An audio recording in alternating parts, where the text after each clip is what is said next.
Welcome back to the Everyday Night. I'm Joe. And I'm Jeff. And Jeff, what would you like to talk about? Well, funny you should ask. Uh, the I came across in my Facebook feed a title for an article that struck me that might be interesting to us, and it was the title of the article was "The Ridiculous Allure of Reacher," and, and of course that refers to the Jack Reacher, the Amazon series, a couple of seasons now. Yes, Um, there's a Tom Cruise movie two movies. and two movies. Two movies. Two movies. You're right. Correct. Two Right. movies. Uh, and based on a character in 28 books I think by Lee Childs. by Lee Child. Um, and they are he's been on the bestseller list on and off for since he started writing them. The very first one hit the bestseller list. Yep. Not his first character or his first novel, but the first Reacher story went to number one very quickly and stayed there for a while. And his other books have come in very high in sales. So no wonder that Hollywood got their hands on it, and now streaming has made it into a series. I Um, enjoyed the Tom Cruise movies, although he was terribly miscast. Terribly miscast. I Yeah, agree. yeah, Um, he had to play it an entirely different way, and in some ways, you, you I was able to buy into Tom Cruise playing him because, well, you can see why these guys pick a fight with Tom Cruise because they yes, don't know his skills. It's hard to imagine somebody picking a fight with uh, Alan Richson yeah, yeah. because he is like described in the books. He is a large, physically imposing guy Yes. Um, with skills. with skills, With unknown skills. skills, by someone, and that's the sort of yeah you asked for it Yeah, aspect of the picking a fight in a bar from somebody who you don't know, and then you find out. yeah. So The yeah, fuck around and find out. This, yeah, which right. actually could be the subtitle of every Reacher book. Well, yeah, right. It's the underlying theme in every other scene. So Yeah. um so we've talked before about the American Western myth. Yes. And I think this feeds into that. I think it does. I think it's a Western. And just like a Western, partner, I'm parched. Oh, are you? I Well, am. well, Buckaroo, I bet we could mosey on over to the bar, over to the saloon, And wet and our get some whistles. wet our whistles, right? And what, pray tell, would you be using to moisturize your whistle this evening? Well, I have my not uncommon concoction of bourbon whiskey, a 1792 small batch with a splash of Angostura bitters and some Fever Tree ginger beer Nice. Nice. on ice. I have A half a 40. glass. This is a Merlot, a 2017 Merlot from Sterling Vineyards in Napa Valley. It's an interesting place. I've been there. And it is, it's on the top of a hill. Mhm. It looks like a whitewashed monastery. You have to ride a suspended cable car up to it. And there's a Okay. tasting room. And um, the last time we were there, we discovered that if you say, no, I don't really like, they will bring you more and better stuff, trying to persuade you that they have something you'll like. But um, But this is actually quite good. I like their reds much better than their white wines. So, Huh. You tend to prefer a red anyway, don't you? I tend to prefer red in the winter and whites or rosés in the summer, because they're chilled. Mm-hmm. And but it also depends on what I have for dinner too, or what I eat with it. But Sure. um, so so Well, in any case, yep. So yes, I think Reacher is a Western essentially. The the warrior archetype rides into town, cleans up the town, rides off into the sunset. Um, is yeah, I mean it really is, but it's a modern version of that. Often in old westerns that were set in the years after the Civil War, the the hero riding into town, cleaning things up was a veteran of yes, the war.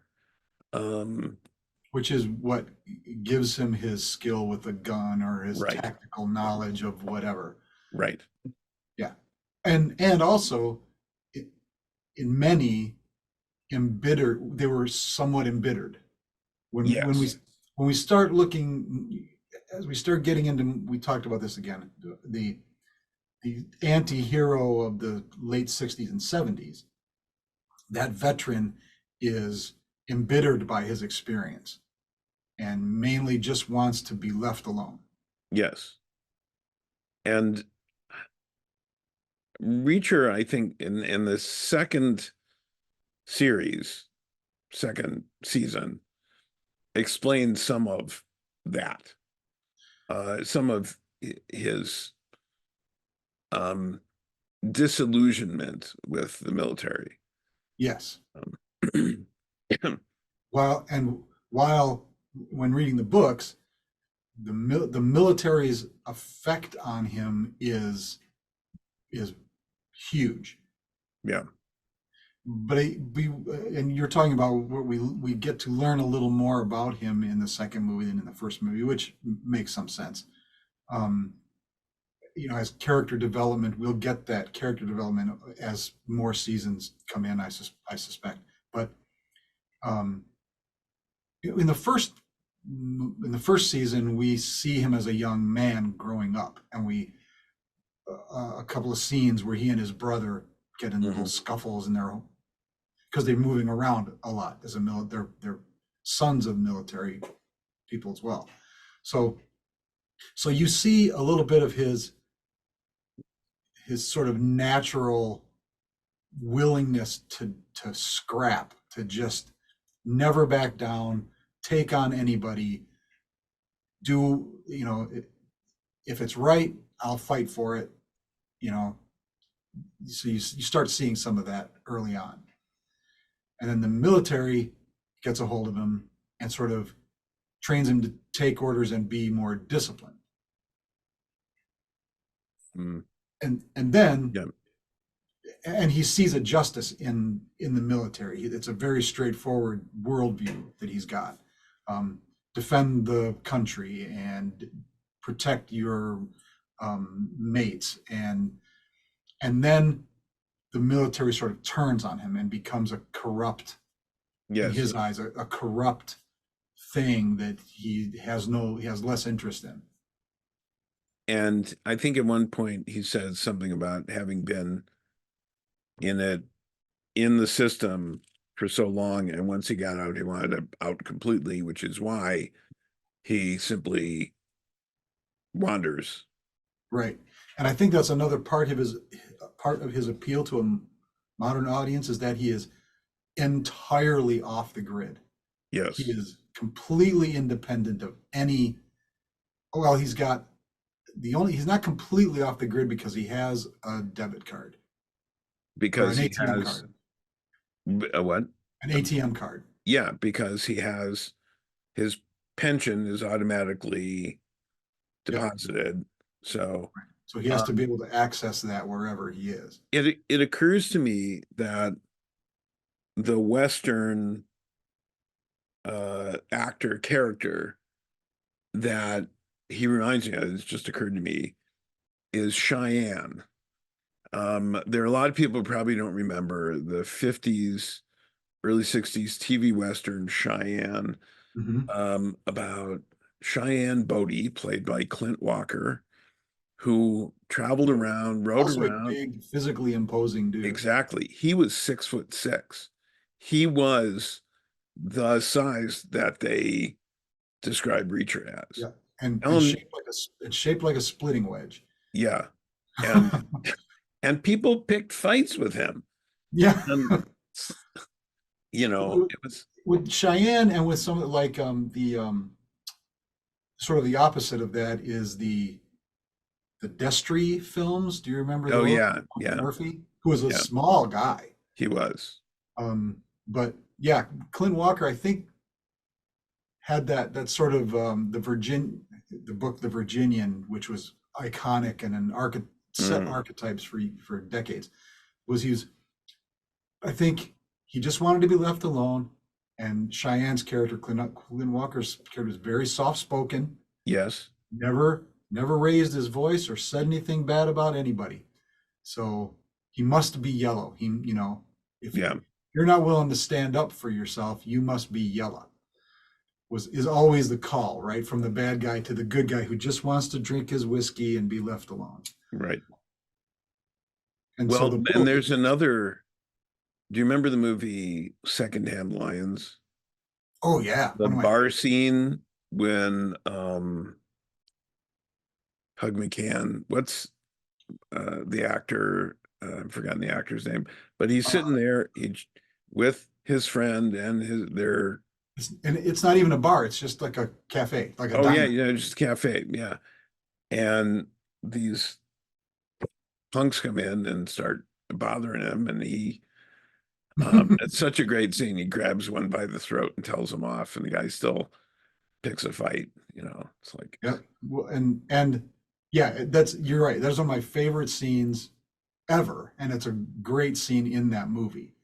Um, yeah, and you're right. It's Robert exactly that. Duvall. It's Robert Duvall. Robert Duvall. Yeah. It's Robert Duvall and Michael Caine Yes. and the Haley young Joel Osment. Haley Joel Osment. Yes, yes. Before his Sixth Sense, I think. No, I think it was afterwards. Right at Anyway, maybe right after, but um, but I think the I've heard it said, uh, don't mess with old men who just want to be left alone to drink their bourbon and right. you know. Um, but I think the heroic archetype, there's certainly it's one of the well, there are different ways of defining archetypes. Joseph Campbell's hero's journey, but there are also character archetypes, including the hero or the warrior and the innocent and the caregiver and others like that. And he fits some of that, but I think appeal, there's an appeal that Reacher has because he's he's not tied down. He's has Right. he he's and I there was a scene in and the TV series are derived from the books, of course, and there was a scene in the recent one where he and for those who don't know, he has one set of clothes and a toothbrush. And if he And a messes up passport. his clothes, what? And a passport and an ATM Yeah, card. That's his yeah. entire And if possession. he his clothes get dirty or something, he just buys a new set of clothes and throws away the old ones. And And somebody usually says, it's "Well, like a why are you throwing why don't you keep them?" He says, "If I've got two sets of clothes, now I've got to get a suitcase to carry them around in. If I have a suitcase, I have to have a place to keep a suitcase. And please, pretty soon I'm filling out forms and all of that." yeah. And Yep. it's something of a reductio ad absurdum or a slippery slope fallacy, but Well, that's what he says. In fact, that's a slippery slope. If I have an extra shirt, then You know, I might get an extra pair of pants, and Yeah, you well, get a a bag, then slippery I'm going to need two slippery bags. slope is a fallacy, though, if because yeah, it doesn't mean that when you start down a road you have to keep going. But it's certainly true that people are often owned by their possessions rather than owning their possessions. And there's certainly been a trend in recent years for people to say simplify and divest of things. Um, the Reacher books have a lot of fans, Oh uh, yeah. but not just among the readers of popular fiction, but among the top echelon of the literati. Hmm. They're fans because the descriptions of I read of why people like his books talk about the simplicity of language, the action, and their descriptions of them reminded me of what people said about Hemingway. Yeah. And I think that's a valid comparison. I did like something that Lee Child wrote. He said he writes the slow part. The slow part should be fast, and the fast part should be slow. So when there's exposition, it moves very quickly. He eliminates details about he's traveling. He doesn't elaborate the bus ride of, from one town to another. It's not like Moby Dick where Or there's, or the Lord 87 of the Rings. pages describing the minutia of the of the cruise quarters. But when there's a fight scene, there's action, he takes his time and explains and writes every detail of it. Well, and And even Reacher's motivations for why he does every move has a yes, reason. And that's another, I think, appeal for me was that while he is very simplistic and will not hesitate to use violence if that is the most efficient course, he's very deductive, yes. like Holmes in I, some I ways. and in fact, I was thinking the Robert Downey Jr. movie where he played someone named Holmes, Yeah. um, where he's Character loosely based on Arthur Conan Doyle's character. where he's yeah, except it was like Oscar Wilde playing playing Yeah. Sherlock Holmes. Um, I think he just like that, like being able to predict the action reaction, I'm going to do this, then this will happen, and so on. And I found the descriptions of that and the fight choreography in the TV series, Hmm. which follows very closely, not exactly, but very closely. I found that to make a lot of sense in terms I of thought the fight fight. choreography in Tom Cruise's movies was pretty good. Right? Yes, I It think kind it of was. had to be because you got to believe that this 5'6", 5'7" guy can take on five guys in an alley Yeah, and handily beat them. yes. And beat them in such a way that he knows exactly how he's going to beat them before they even start. And he Well, and tells there them. was a scene, and that spot in the first film where it's not an alley, but it's It's I know behind a where bar. it. It's a Hmm? parking lot behind a bar. Well, I know exactly where it is because it's in Oh, Pittsburgh, and we oh, used to go there. It's in an area known as the Strip, which was and still is the warehouse district where food deliveries were made. And now there are bars and restaurants and shops. It's a great place. And in that scene, you can see at the end of the street, there's a church. hmm. And I knew exactly where it was. And it was filmed in Pittsburgh. There was a lot of um, great scenery there when he hops out of the car and he keeps going. And um, the guy gives him his hat. And yeah, that was good. That was a good fight scene. And I think he he played Cruz played Reacher as Reacher, except he just physically is not Reacher. Yeah. because, and I think you said this before, the Reacher as written is 6'5". Clint Walker was 6'6". There, but that big, very big, calm kind of person. Why would you pick a fight with somebody like that? And yet people did it. But he, yeah, it's the people do. And otherwise there wouldn't be much of a story, I guess. Um, Anytime I've ever seen that, the the person picking the fight is clearly drunk, is has has built up in their mind their ability to take this guy on in, and they couldn't fight their way out of a telephone booth in their condition, and yeah, yet and yet. they're convinced. Well, and Reacher said, I'm a man with a rule. People leave me alone. I leave them alone. If they don't, I don't. Right.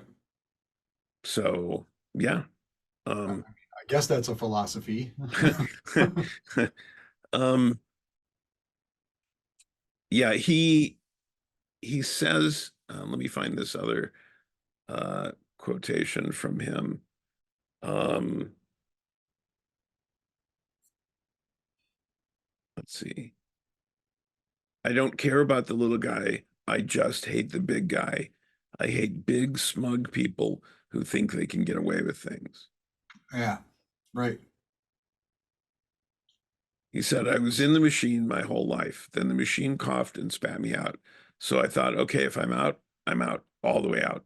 I was a little angry and it was probably an immature reaction, but I got used to it. And that marks his character a little bit in that he's, and like we've talked about with the samurai and bushido, is that Yes. when you are at rest, you are completely at rest, but Yes. when you must act, you act with furious energy. Well, yes. But also with furious energy and a calm mind. Oh yeah, sure, Yeah, absolutely, yeah. yeah. Because if your mind is not calm, you're you're less able to act effectively. Right, And yeah. But the and action itself is unstoppable. yes, And and very decisive. And there's there's a scene. It was written differently, a little differently in the book than in it was depicted in the first season, where a guy accosts him in prison, and he's very calm, and then acts immediately, very quickly, with no warning, there's no posturing, there's no, there's no threats, there's no warning. It's simply this yep. situation calls for decisive violence, and that's what he does. Yep. Um, And so I think that simplicity appeals to us in some yeah. ways. Um, Well, the decisiveness, because there's so much indecisiveness. There's so much deliberation. There's so much. He simply knows when to act and knows when to wait.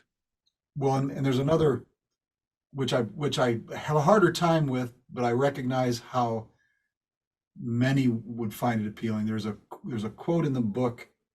It's not a quote by the Reacher character, but it's and then I won't remember it exactly, but it's something about the fact that he has no remorse. He doesn't have the remorse gene. That when he acts, it's for a reason, and he has thought that reason through, and he has acted according to that reason. So and he's willing to accept whatever consequences. He has already weighed the consequences of acting this way or not acting, and he has decided to act. Yeah. And what happens happens. But Well, I think one of the things that, and in a lot of ways it's a fantasy, it's a heroic fantasy. sure, But one of the things that is, I think, legitimate as an example is understanding your limits, your code, your where you draw the line, and thinking about that before the anything approaches that line Hmm. or let alone crosses it. And I've told this to students before when talking about ethics in work, and that I talk about situations that are ethically challenging.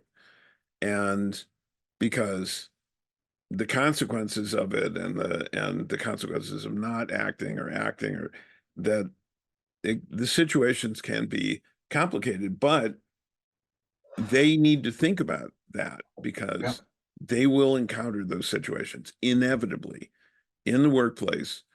They will, I tell them, they will encounter ethical situations where their ethics, their personal code, their beliefs, their rules for their own behavior will be challenged, threatened.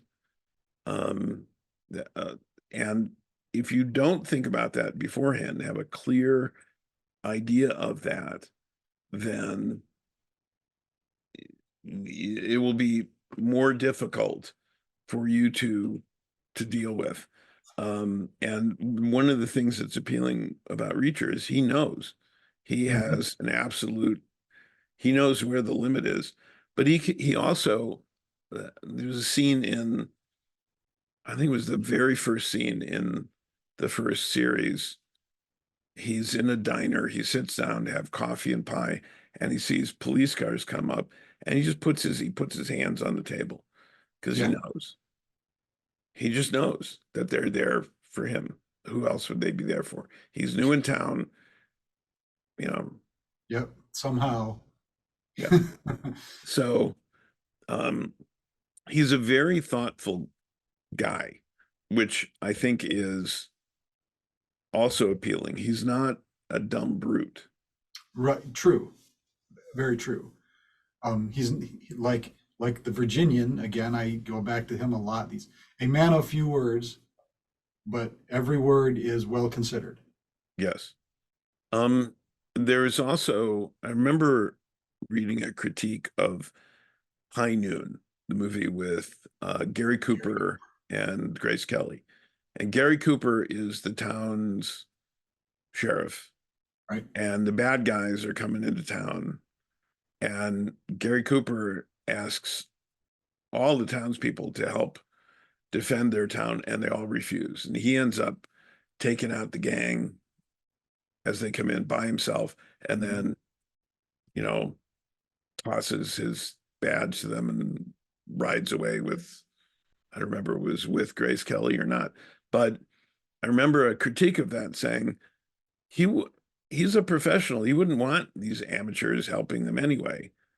Well, I didn't agree with that because that's the exact opposite of um, the Magnificent Seven or the Seven Samurai, where they teach the townspeople how to defend themselves. Well, the townspeople want to defend themselves. They just don't know how. They can't. They're not Right, able. So they need right, help.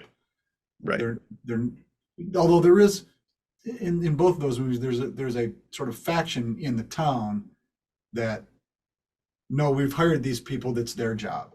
right, And so there's that.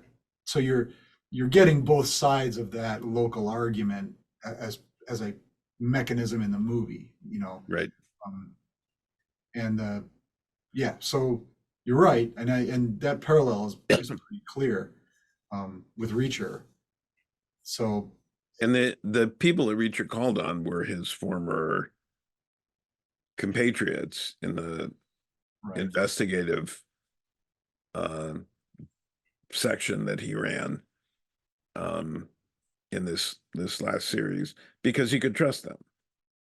right, and part of the that uh, second season was the one of his cadre was somehow involved in, his name kept coming up in the Right, investigation, right, and everybody's looking at him like there's a lot of evidence piling up against this guy, and he refused to to give up his trust in that Yes. individual. And he turned out to be right, of course. Spoiler. Yeah.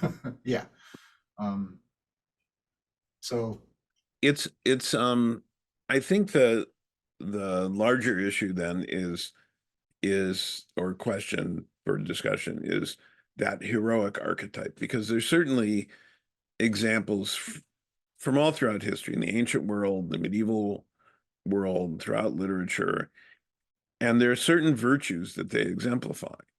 yeah, Um, the Reacher is honest, well, courage, honor, courage, well, honesty, prowess. prowess, generosity, Yeah, uh, in a way, in that he's not obliged to do anything that he usually does. right. It's just he Well, feels that so to do. franchise in that way. He sees something that needs to be done and he does it. Right. And um, so I think he exemplifies a lot of the virtues. I also think that he's not, he's, he's, he, it was interesting seeing him hanging out with his people and having a beer, because he didn't seem like the kind of guy to hang out, just hang with people, you know? Well, even in the scene, he's always sitting apart Right, and watching them amuse themselves. right, Rarely takes part except to make some sort of pointed comment here and there. right. Um, so and there are a lot of heroic archetypes who have admirable qualities, but don't really seem like the kind of person you'd want to hang out with, Right. you know? That Yeah. which is one of the things that always confounded me about the people wanting to vote for someone for president who they'd have a beer with. Uh, uh, Well, but I think that is those people lack are lacking the ability to describe the person they actually are talking about. yeah, yeah. Well, They're there, not looking for someone who could be their buddy. They're looking for someone they could trust. if that's what they mean by that, and I'm not sure it's that well thought out, um, uh, Well, it's someone but it, they can relate to, which means in the heads of most of these people that that person can relate to them, and that is not always the rarely. no, and it's because too many people think of voting for a candidate as falling in love with someone rather than making a chess move. Right. Well, It's strategic. right. And I'm not looking for someone like me to vote for. I'm looking for someone who's better than me and Right. has more insight and greater depth of knowledge and all of the things necessary to govern in a functional way. And That's what I'm experience, looking for. experience. Experience sometimes. S- Sometimes experience. Are career civil servants are one thing. Career Yes, politicians are a different thing. yes, but there is a certain level of administrative, professional, um, supervisory, management Agreed. kind of experience that is essential for a job where any political job you've got, as any, we're talking certain levels, you've got employees, you've got staff, you've got decisions to make, and you've got delegation of decisions. And people it takes a long time for people to learn how to delegate, how to manage, how to hire, how to fire people. Um, Well, and to me, it's sometimes people have to learn how to simply take responsibility. That's not a trait that is yes. often rewarded in the business world.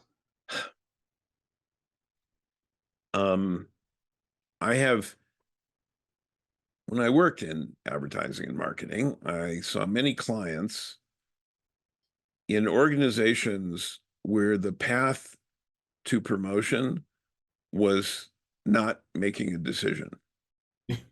Right. We couldn't be People, blamed for a bad people, decision if you didn't make any decisions. yeah, well, people who didn't decide anything until they had figured out what their boss's boss would decide and then did that. Right. Meanwhile, that person is doing the same thing. And I've seen people at the heads of companies who were were not competent to be doing that. Um, Well, you get to the point where you can't depend on someone else's discernment and you're paralyzed. yes.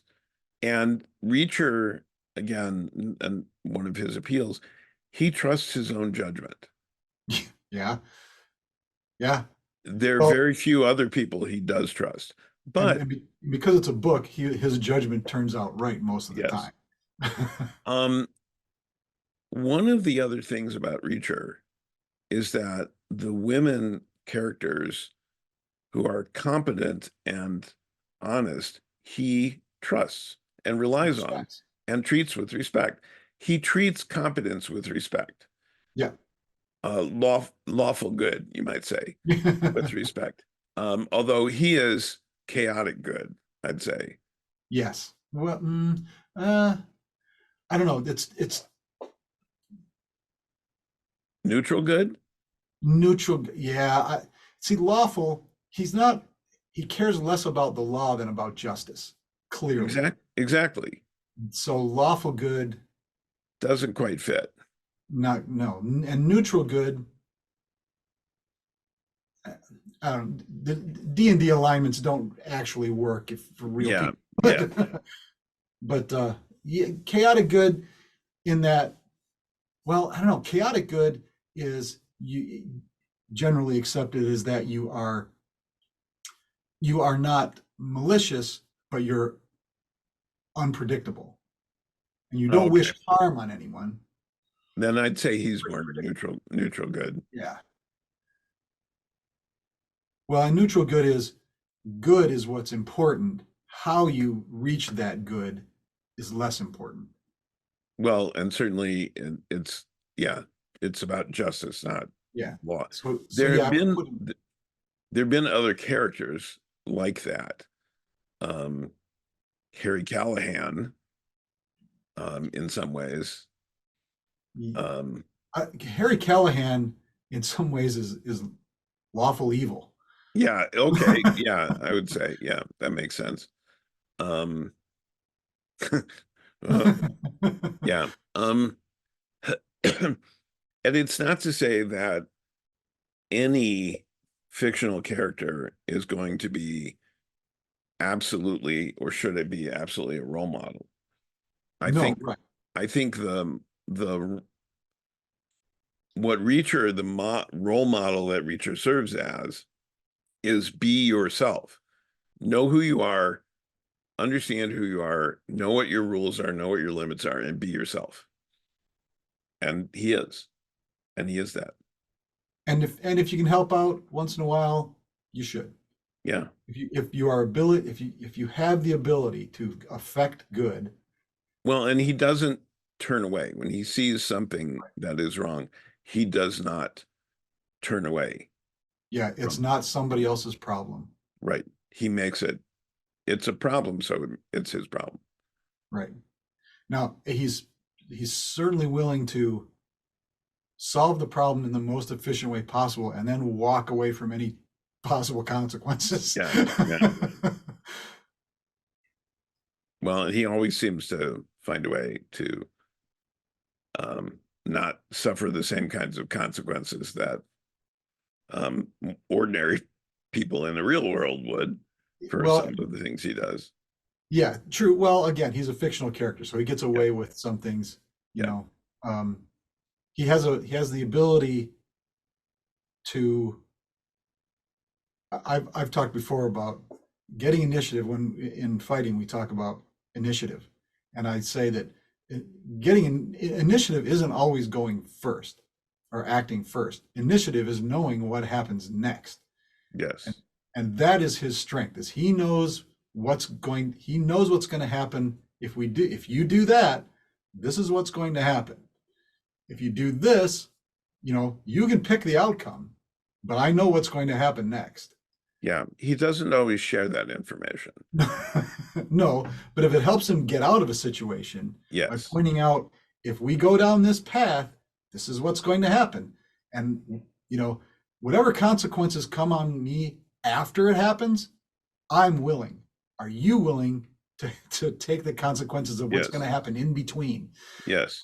And that is one thing that in that fight scene in the street in Pittsburgh, in the strip area, that strip district, that they got right in the Tom Cruise movie. And I like that. When there are five guys, he said, there's three of you. He said, what do you mean?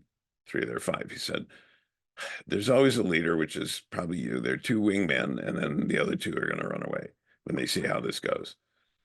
And so he was that same kind of predictive. I know Yep. what's going to happen next. You don't know what's going to happen next, but here's what's going to Or happen. you think you know what's going to happen next, but I've done this more than you. Right. Um,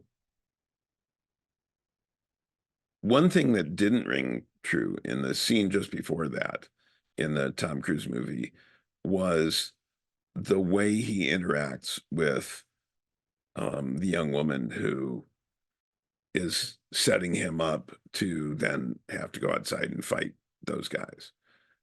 His really snarky, smartass comments to her didn't seem didn't ring true to me.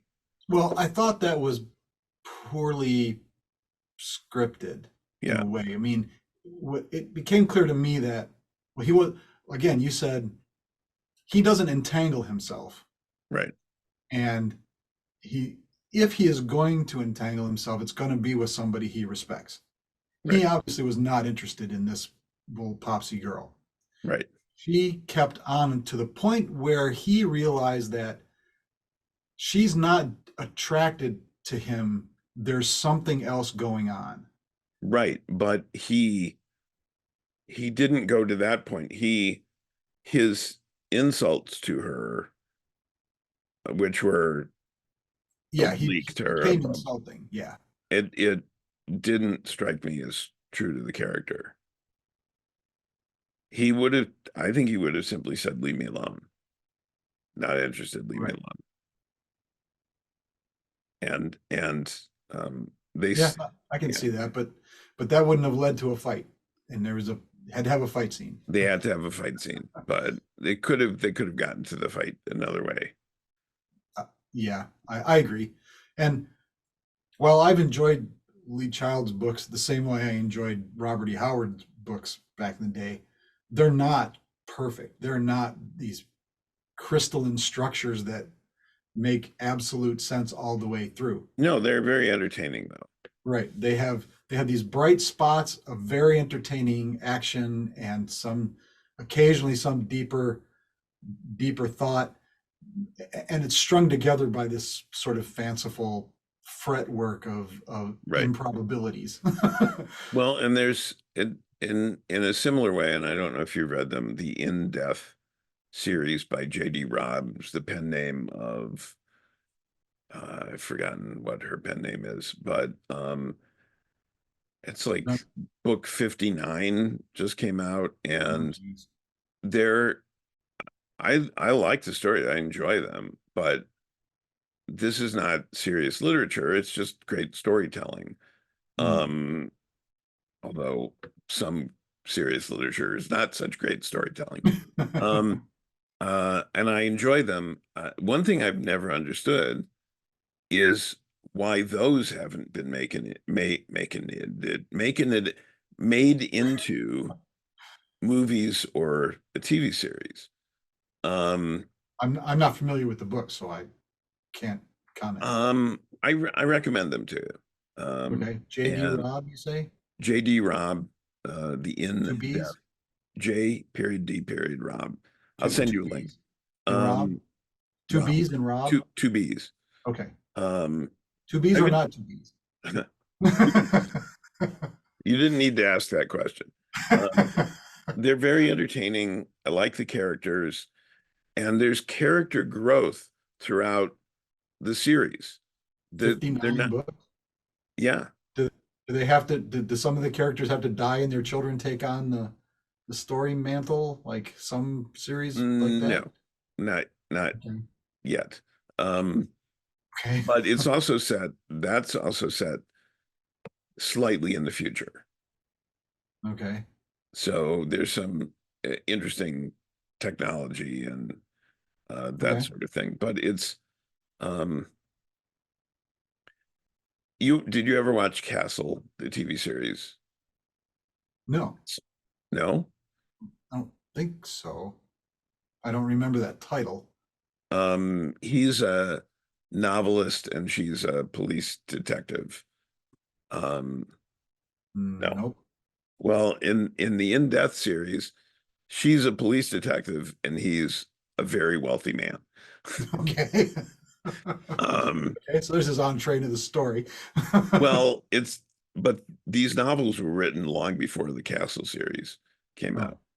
okay. So it's I find him entertaining, but there's again certain admirable qualities that the various characters have and exemplify certain qualities such as justice and the system not always serving justice. And so in that and they're very popular.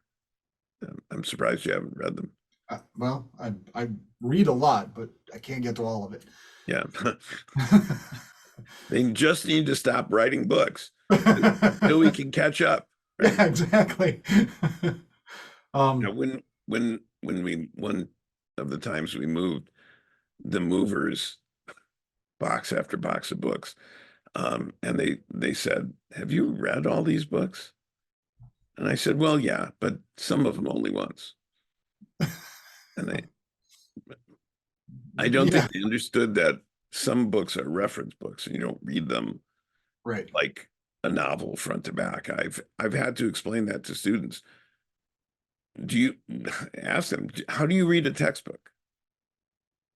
You don't read a textbook like a novel. You don't read it front to back once and that's it. That's not how you read a textbook. Like Right. outline the methodology for reading any kind of textbook, reference book, something like that. It's there's a process to it. It's not the same as reading a novel for enjoyment. So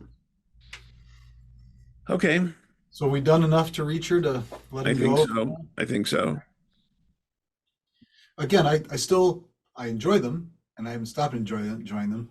And a lot of what we're doing with these series is not so much we're not hating on stuff, but it's or trying to promote anything in particular. But Right. in this case, we want to examine things, right? We Yeah. want to understand why is this popular? Why does it appeal to me? What or why don't I like this? Or what bothers me about this thing? Well, and still how it comes back to the virtues as Right, well. and using that as our sounding board, as our Right. touchstone, so to Exactly. speak. So Cool.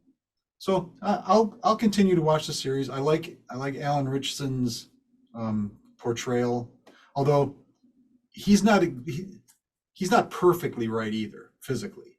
The Lee Child said he considered him to be a big ugly mug. He's a gorilla. Um, and Alan Richardson is a good looking dude, big I think square in the second jaw. series he looked um he was less pretty. I think they changed how they did his makeup in the second series. Oh, maybe he looked a little more haggard in the Yes, second I series. agree. Um, and I I was think that talking was intentional. So, something else, a conversation I was having with somebody about the suspension of disbelief in the Reacher books, and I said the hardest thing for me to suspend my disbelief about is how he can maintain that physique without a regular exercise plan and haphazard diet. yeah. Like you can't just travel around with nothing and have no schedule and and maintain a physique like that. Yeah, um yeah, somebody with that kind of physique, an actor with that kind of physique has um has a trainer and a nutritionist. Right. You're not just, you're traveling around stopping in diners and, getting interrupted every time you sit down to eat. Yes. Yeah, and be remain that big, remain that bulky. Well, and if he rides the bus a lot, Yeah. and if you, I don't know if you've ever taken a long bus trip. I have. It's been a while, It's but been a long time for me. I was much younger and I felt beat up by the end. Um, well, I certainly got off the bus thinking, well, this must be what it's like to be old. And I was right. Now a 2 hour car ride. I get out like, oh my God. Oh, isn't there an easier way to travel? yeah, flying cars. With reclining seats. Yeah, And an autopilot. Okay. okay, Yep. so thanks again for showing up and listening to us ramble on about popular and unpopular things. Uh, Please like and subscribe and And uh, suggest topics that you would like suggest to hear topics us still, discuss. and share with your friends, people you think might get into the same kind of esoteric stuff that we talk about. Yeah. So until we see you next time, be thou A good night. and true.